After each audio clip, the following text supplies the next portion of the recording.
Students a very good morning to all of you. Welcome to C S solution. जैसे कि आपने thumbnail पे देख लिया होगा, computer question M S office set number 6 and mock test 6। जी हाँ, बिल्कुल। आज का जो लेक्चर रहेगा ये रहेगा एम एस ऑफिस के ऊपर। टोटल इसमें आपको 20 से 25 क्वेश्चन कराए जाएंगे, जो कि आपको डेफिनेटली हेल्प करेंगे अगले पेपर के लिए जो कंप्यूटर के आने वाले हैं। जैसे कि post code 965, computer operator post code 1003 and JOAT 1000 post code and HPU GOA etcetera. जो भी आपका कंप्यूटर का आने वाला एग्जाम है, सभी के लिए आपको रहेगा इंपॉर्टेंट लेक्चर ये वाला। टोटल कम से कम 25 या 20 के बीच के क्वेश्चन रहेंगे, 22 या 23 क्वेश्चन रहेंगे MS ऑफिस के ऊपर। ज़्यादातर क्वेश्चन रहेंगे आपके पावर पॉइंट पे और एक्सेल पे। इसलिए बिना किसी देरी के करते हैं शुरू लेक्चर को। हमारा पहला क्वेश्चन है, which of the following is not a built in slide layout in power point. Power point में इनमें से कौन सा बिल्ट इन स्लाइड लेआउट नहीं है। टाइटल इन कंटेंट ये होता है, कंपैरिजन ये भी होता है एंड टाइटल स्लाइड ये भी होता है, लेकिन जो समरी है ये नहीं होता। ऑप्शन ए आपका बिल्कुल सही आंसर होगा, समरी। अगला क्वेश्चन है, slide dash are the visual effect that appear as one slide change to another. इसमें बोला गया है कि ऐसा कौन सा विजुअल इफेक्ट होता है जो आता है जब एक साइड आती है दूसरी जाती है, उसको बोलते हैं transition effect. Which is a visual effect that is added to text and graphic on a slide rather than to a slide itself. बोलने इसने पूछा गया है कि ऐसा कौन सा इफेक्ट है जो स्लाइड में ना लग के उसमें, जो स्लाइड में आपके यूज़ होते हैं ग्राफिक और टेक्स्ट, उसमें लगाया जाता है, उसको क्या बोलते हैं, एनिमेशन। एनिमेशन और ट्रांजिशन में क्या डिफरेंस है। जो आपका एनिमेशन है वो आपकी लगती है ऑब्जेक्ट के ऊपर, जो आपके टेक्स्ट ग्राफिक ऑब्जेक्ट जो भी है, लेकिन जो ट्रांजिशन है वो लगती है स्लाइड के ऊपर, कि जो आपकी स्लाइड आपकी आ रही है उसका क्या इफेक्ट पड़ रहा है, जैसे अगली अगली साइड आएगी वो किस तरीके से आएगी, उसका क्या इफेक्ट होगा। That is the difference between animation and transition. Which of the following key must be pressed while drawing oval to make a perfect circle in MS PowerPoint? You need to use Shift key. Option C. When you click a placeholder or an object in MS PowerPoint, dash sizing handle appear around it. जब आप किसी place holder पे या object पे करते हैं click, तो आपके पास कितने बनेंगे इसमें हैंडल, ये बनेंगे 8। आप खुद भी चेक कर सकते हैं, ऐसा आपका बॉक्स बनता है और 1 2 3 4 5 6 7 8 टोटल आपको बनेंगे 8 हैंडल। इसमें आप कहीं से भी इसको कर सकते हैं रिसाइज। क्लियर, ऑप्शन ए आपका सही आंसर होगा। A PowerPoint dash is a pattern or blueprint of a slide or group of slides that is saved as .potx file. ऐसी कौन सी फाइल होती है पावरपॉइंट में जो आपके एक स्लाइड का होता है ब्लूप्रिंट, उसकी फाइल होती है .potx, इसकी होती है extension. That is the template file. Option C is right answer. Which of the following is not a transition effect in PowerPoint. PowerPoint में बात की जाए ट्रांजिशन इफेक्ट की, चेक बोर्ड भी होता है, डिजोल्व भी होता है, फेड भी होता है, लेकिन ड्रॉप कैप नहीं होता। ऑप्शन डी आपका सही आंसर होगा, drop cap is not a transition effect. Which of the following is not a part of standard window installation. जब आप करते हैं विंडो को इंस्टॉल, तब आपका MS ऑफिस भी होता है, पेंट भी होता है एंड नोटपैड भी होता है, लेकिन वेब ब्राउजर नहीं होता। ऑप्शन सी सही आंसर होगा। अगला क्वेश्चन हमारा आता है MS एक्सेल से। काफ़ी इंटरेस्टिंग क्वेश्चन होंगे अब MS एक्सेल के। पहला क्वेश्चन है, what is the address of the cell at row 25 and column 30 of an Excel worksheet. बोला गया है कि आपका जो सेल एड्रेस है वो क्या होगा अगर रो 25 है एंड कॉलम 30 है। मैंने आपको बताया था कि पहले आपका आता है कॉलम, फिर आते हैं आपकी रो, तो आपको देगी हिंट रो 25 है, तो आप देखेंगे जहाँ पे भी आपका लास्ट में 25 है वो कहाँ पे है। ऑप्शन ए और बी ऐसा ऑप्शन है जहाँ पे लास्ट में 25 है, इसका मतलब ऑप्शन सी और डी होता है एलिमिनेट, क्योंकि हमें लास्ट में रो चाहिए और रो आपकी क्या है 25। अब बचाए हैं हमारे पास दो ऑप्शन। हमेशा करने आपने, हमेशा जब क्वेश्चन को सॉल्व करते हैं आपको ऑप्शन को करना पड़ता है एलिमिनेट, कि कौन सा आंसर हो सकता है कौन सा नहीं हो सकता। अब इन दोनों में से आंसर है। बात की जाए आपके 30वां कॉलम कौन सा है, मैंने आपको बताया था कि ए को बोलते हैं 1, बी को 2, ऐसी नंबरिंग होती है। तो जेड को क्या बोलते हैं 26।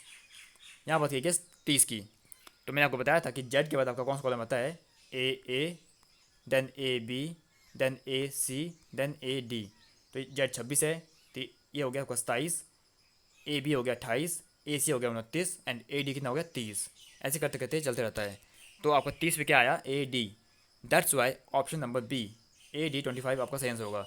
ए डी आपका हो गया 30 कॉलम और 25 हो गया आपका रो।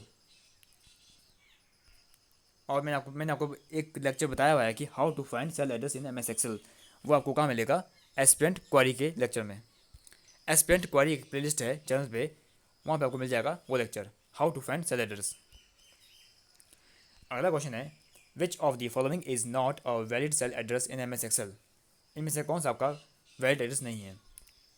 बात की जाए फर्स्ट की, ये आपका वैलिड है $5, ये आपका है मिक्स्ड एड्रेस, ये आपका रिलेटिव भी है एंड एब्सोल्यूट भी है। ऑप्शन बी में दिया गया है $A5, ये भी आपको सही है, ये भी आपका मिक्स्ड है, क्योंकि $A आपका हो गया एब्सोल्यूट एंड 5 आपका हो गया रिलेटिव। डॉलर जब लगता है तो वो आपको होता है एब्सोल्यूट एड्रेस, और जब कुछ नहीं लगता वो होता है रिलेटिव एड्रेस, और जब दोनों एक साथ आ जाए उसको बोलते हैं mix address. And option C भी आपको सही है, ये आपका एब्सोल्यूट है $A5। अगर आपके रो एंड कॉलम से पहले डॉलर साइन लग जाए उसको बोलते हैं एब्सोल्यूट सेल एड्रेस। लेकिन बात की जाए ऑप्शन नंबर डी की, यहाँ लिखा गया है $A, $A तो सही है लेकिन $G नहीं हो सकता। पहले आपका कॉलम फिर रो आती है, लेकिन इसमें दोनों लिख दिए रो कॉलम। दोनों कॉलम कभी भी नहीं हो सकते, ए और जी आपके कॉलम है और दोनों कॉलम कभी साथ नहीं हो सकते। जो आपका सेल बनता है वो बनता है रो एंड कॉलम से। पहले आपका कॉलम आता है फिर आपकी रो आती है, तो इसमें एक गलत हो गया, दोनों कॉलम साथ हो गए, ये गलत हो गया, इसलिए आपका ये आपका वैलिड नहीं है। ऑप्शन डी राइट आंसर होगा। How many cell are there in cell range B2F12। आपको दिए गए एक रेंज, जब भी ऐसा कॉलन बीच में आ जाए उसको बोलते हैं रेंज, कि मतलब B2 से लेकर F12 तक आपके सारे सेल आएंगे। तो इसमें कितने सेल होंगे, तो देखेंगे हम B2 से लेकर जाएंगे हम B12 तक, B2, B3, B4, B5, B6, B7, B8, B9, B10, B11, B12, ये होते हैं 11। 11 आपकी रो होगी। और B2, C2, D2, E2, F2 ये कॉलम है। ऐसे करते करते जैसे जिस किसी में B से लेकर B11 12 तक गया, ऐसे लेकर C2 से लेकर C12 जाएगा।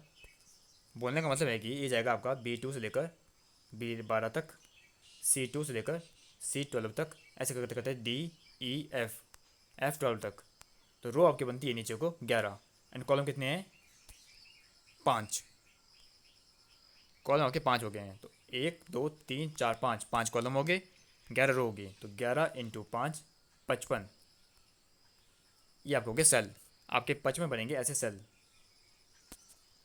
ऑप्शन नंबर ए बिल्कुल सही आंसर होगा। ये सभी क्वेश्चन मैंने आपको डिटेल में कराए हुए हैं किस लेक्चर में, JOA 939 डिफिकल्ट क्वेश्चन। मैंने आपको JOA 939 के कुछ डिफिकल्ट क्वेश्चन कराए थे 60+, उसमें आपको सारा इनका मिलेगा detail solution. Which of the following is an absolute cell address. मैंने अभी आपको बताया कि जब आपका डॉलर लग जाए पहले कॉलम एंड रो से, उसको बोलते हैं एब्सोल्यूट। तो ये कहाँ पे आपको मिलेगा, ऑप्शन नंबर बी बिल्कुल सही आंसर होगा। What will be the value of cell containing the formula given below? Equal to 5 into 900%। 900% का मतलब हुआ 900/100। 100 9 900 9 पंजे 45, आपका आंसर क्या होगा 45। काफ़ी इजी क्वेश्चन था, ऑप्शन बी सही आंसर होगा। What will be the address of a cell range from A3 to G5? मैंने आपको बताया कि जब सेल एड्रेस निकालते हैं तो उसमें जो रेंज होती है उसको लिखते हैं इस साइन से, कॉलन साइन से। हम लिखेंगे A3:G5। कहाँ पे आपको मिलेगा ये ऑप्शन, ऑप्शन ए पे, ऑप्शन ए सही आंसर होगा। Consider the following data in MS Excel worksheet. आपको दिया गया एक डाटा, नेम, डेजिग्नेशन, सैलरी। यहाँ पे नाम है, उनकी पोजीशन है, सैलरी है। इसमें बोला गया है कि what will be the value return by function count A1 से लेकर D5 तक, A1 से लेकर D5 तक, D5 यहाँ आपका यहाँ तक आएगा, मतलब पूरा इसने सेट कर दिया गया है। तो आपका क्या आंसर आएगा, आपको पता है कि जो काउंट ए है वो करता है आपका काउंट ऑल, नंबर भी एंड टेक्स्ट भी, लेकिन वो ब्लैंक एड्रेस को काउंट नहीं करता। तो जो आपके ब्लैंक है इसको एक काउंट नहीं करेगा, लेकिन जहाँ पे आपका नंबर और टेक्स्ट है उसको काउंट करेगा। तो वो कौन कौन से हैं, 1 2 3 4 5 6 7 8 9 10 11 12। आपका आंसर क्या आएगा 12। मैंने आपको MS Excel के फंक्शन कुछ कराए थे, चैनल पे आपको एक प्लेलिस्ट मिलेगी MS Excel की फंक्शन की, वहाँ पे आपको count A, count function, count blank, सब मिल जाएंगे एक साथ एक लेक्चर में। Which of the following is the M S Excel function to count the number of non empty cell. यहाँ बोला गया है non empty cell in a given range. Non empty का मतलब हुआ कि वो खाली नहीं है। आपका आंसर क्या होगा? Count A, count all. How many worksheet are present in Excel worksheet by default. M S Excel में बाई डिफॉल्ट कितनी होती है आपकी sheet? 3, sheet 1, sheet 2, sheet 3। Which of the following is true about M S Excel default cell alignment. इसने बोला कि M S Excel में जो सेल की अलाइनमेंट होती है वो क्या होती है बाई डिफॉल्ट। मैंने आपको बताया था कि सेल में आपका जो टेक्स्ट होता है वो होता है लेफ्ट एंड नंबर होता है राइट। तो ये ऑप्शन कहाँ पे देखने को मिला आपको? Text is aligned left and number is aligned right. Option D is right answer. अगला क्वेश्चन काफ़ी इंटरेस्टिंग क्वेश्चन है एम एस एक्सेल के फंक्शन के ऊपर। वैसे तो मैं आपको इस फंक्शन को काफ़ी डिटेल में करा चुका हूँ, लेकिन इसमें भी करा दूंगा। यहाँ पूछा गया आपका work day function.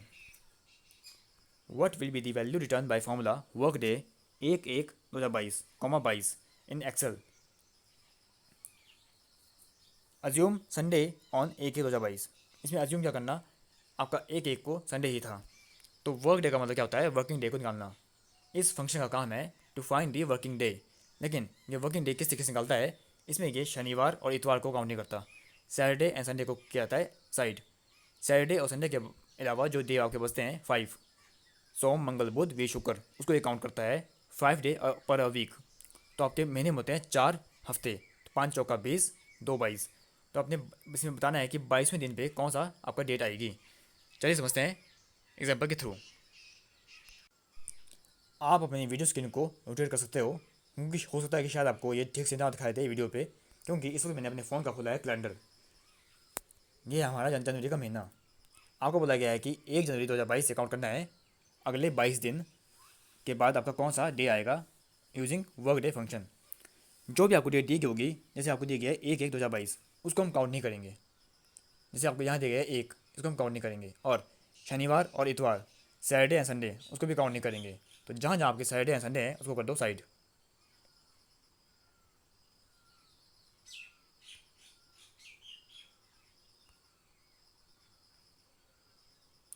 Sorry for interruption. अब देखिए मैंने क्या किया, इसमें सैटरडे और संडे को कर दिया साइड। मतलब 8, 15, 22, 29 को है आपका सैटरडे, ये काउंट नहीं किए जाएंगे। एक जो आपको तारीख दी गई होगी उसको भी काउंट नहीं करेंगे। जो डेट दी गई होती है उसको भी काउंट नहीं करते। ये भी साइड हो गई। और 2, 9, 16, 23, 30 यहाँ पे है आपका संडे, तो ये भी काउंट नहीं होगा। अब क्या बचता है आपके पास? 3, 4, 5, 6, 7 से लेकर 31 तक, इसका आप काउंट करेंगे। ये कितने बनते हैं? 1, 2, 3, 4, 5, 6, 7, 8, 9, 10, 11, 12, 13, 14, 15, 16, 17, 18, 19, 20, 21। ये आपके हो गए 21 दिन। हालांकि इसके बीच में कोई भी आपकी छुट्टी आ रही है, लेकिन वो आपको मेंशन नहीं की गई है। अगर पेपर में मेंशन की गई होती कि ये आपके हॉलीडे काउंट करने हैं, वो हम कर लेते हैं, लेकिन इस क्वेश्चन में आपको हॉलीडे मेंशन नहीं किए गए हैं। अगर ऐसा नहीं हो तो उसको हम काउंट कर लेते हैं। तो ये आपके 21 दिन हो गए। और जो आपका 22वां दिन आएगा, कब आएगा? 1 फरवरी को। देखिए यहाँ पे आपका था 22वां दिन, तो आपका आंसर क्या होगा? 1 फरवरी 2022। इसलिए आपका आंसर क्या हुआ? 2022।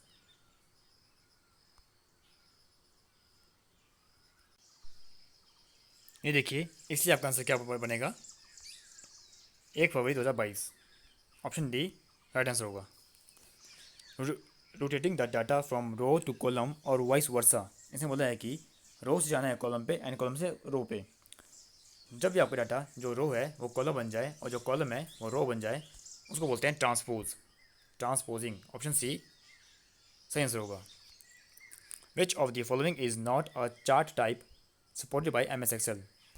Volume chart, area, scattered line, ये होते हैं लेकिन वॉल्यूम नहीं होता। Option C. Which of the following feature in M S Excel let you record a sequence of key stroke and play them again when required. क्या होता है? Macro function. Option A बिल्कुल सही आंसर होगा।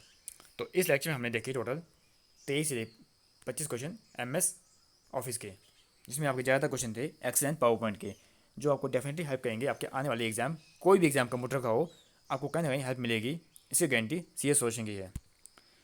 अगर अभी तक आपने चैनल को सब्सक्राइब नहीं किया है, चैनल को सब्सक्राइब कर दीजिए ताकि आने वाली हर एक नोटिफिकेशन आप तक पहुंच सके। और अगर आपको लगा वीडियो का कंटेंट पसंद, आपको वीडियो का कंटेंट अच्छा लगा, वीडियो लगी आपको इन्फॉर्मेटिव, तो उसको लाइक कर दीजिए और अपने हर एक फ्रेंड को शेयर कर दीजिए ताकि उनका भी फ़ायदा हो सके, क्योंकि इस चैनल पर आपको मिलता है free content. All lecture are free. CS solution में जुड़ने के लिए धन्यवाद एंड वीडियो में लास्ट तक बने रहने के लिए अगेन धन्यवाद। मिलते हैं अगली वीडियो पे एक नए कंटेंट के साथ, एक नए मॉक टेस्ट के साथ और एक नए अपडेट रिजल्ट के साथ। See you soon again. Thank you. Have a nice day.